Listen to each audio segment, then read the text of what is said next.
Қыздар, енді мясной пирогымызды жасаймыз. Ол үшін ең бірінші тестасын жасап аламыз.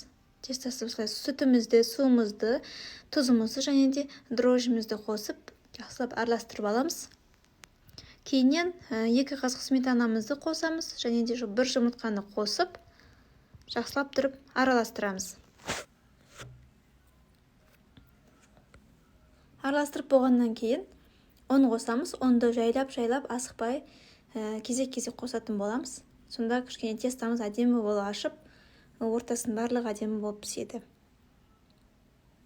Бірінші қасықтың көмегімен осылай кішкене араластырып аламыз. Кейіннен тағы да ұнымызды қосып, жұмсақ қамыр ашытамыз.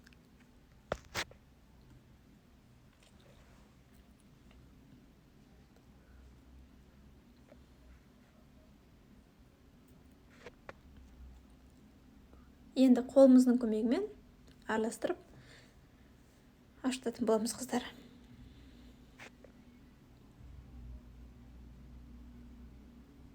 Қамырымыз жұмсақ болып шығу керек, қыздар. Тығыз болып қалмау қажет.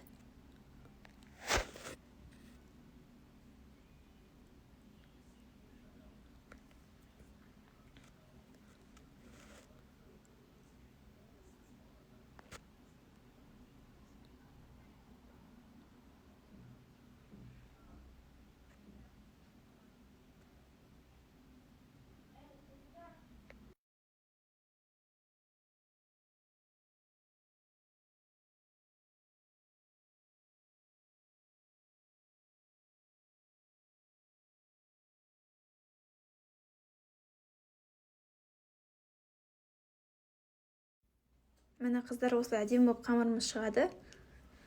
Қамырымызды сосын салафанмен не болмаса бір пищевой пленкамен жауып қойсаңыздар болады, қыздар. Өздеріңіз еріктерінше. Солай ашытуға 1-2 сағатқа қойып қоятын боламыз. Мендегі пищевой бумага дұрыс болмағандықтан мен салафанмен жаптым, қыздар. Осылай енді 1 картошкамыз бен 2 пиязымызды алып, кубиктап, майдалап турайтын боламыз.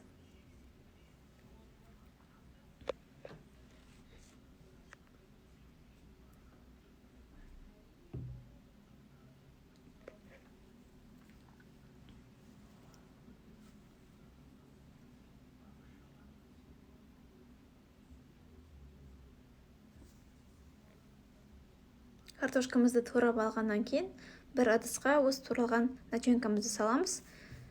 Кейіннен пиязымызды тоже кубиктап, майдалап турайтын боламыз.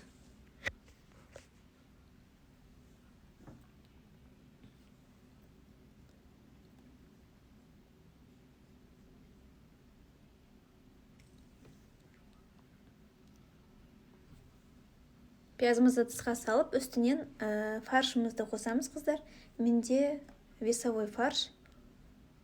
Магазиндегі упаковкадағы фарштарға қарағанда осындай весовой фаршты қолданғандарыңыз дұрыс болады, қыздар.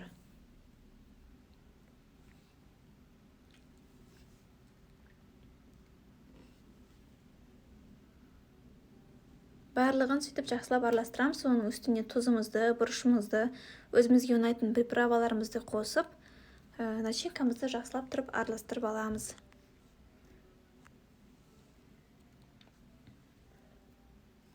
Енді жаңағы тестамызды жаятын боламыз. Міне, менде осындай әдемі болып ашып көтерілді. Оның көмегімен кішкене осылай алып, қамырымызды 2 бөлікке бөлеміз, қыздар. Менде 3 бөлікке бөлдім.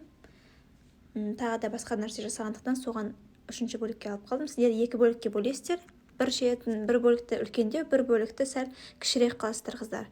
Осылай ұн себе отырып, айналдыра отырып, жайлап қамырымызды жайып шығамыз. Жайылған қамырымызды табамыздың, листіміздің үстіне осылай қоямыз. Сөйтіп, екінші үстіңгі бөлігінде ұнның көмегімен жайып аламыз.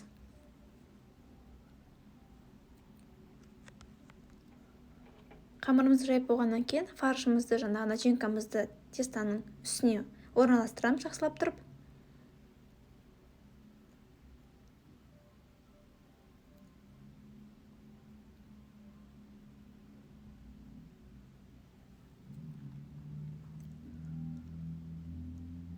Осылай үстіңгі бөлігін қамырымыздың үстіне орналастырып, шет жақтарын біріктіретін боламыз. Ең алдымен әшейін жай өзін ғана біріктіріп аламыз.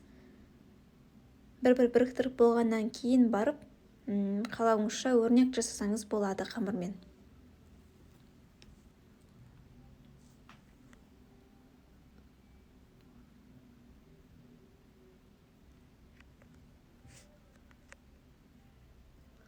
Бір-бір біріктіріп алдым. Мен енді осылай бір-бірін қыса отырып өрнек жасадым.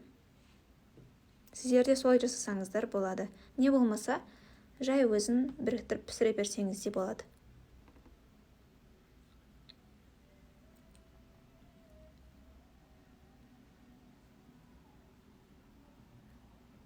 Міне қамырымыз әдемі болып осылай дайын болды. Енді үстінен кішкене вилканың көмегімен тесіп шығамыз. Және де тесіп болғаннан кейін пышақтың көмегімен ортасын кішкене тағы да кесетін боламыз, қыздар. Себебі ішіндегі фарштары жақсылап пісу үшін, осылай ауа шығып тұру үшін осындай вырез жасаймыз. Кейіннен жұмыртқамызды жағып, бетіне жақсылап тұрып, оның бетіне қалаған посыпкаңызды сепсеңіз болады. Не болмаса кунжут не мак деген секілді. Мен кунжутты да макты да екеуісіне септім. Осылай өте әдемі көрінеді және де дәмді болып шығады, қыздар.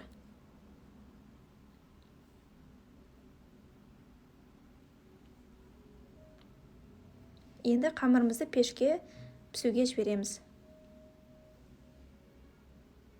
Бізде міне осындай әдемі қамыр пісіп шықты.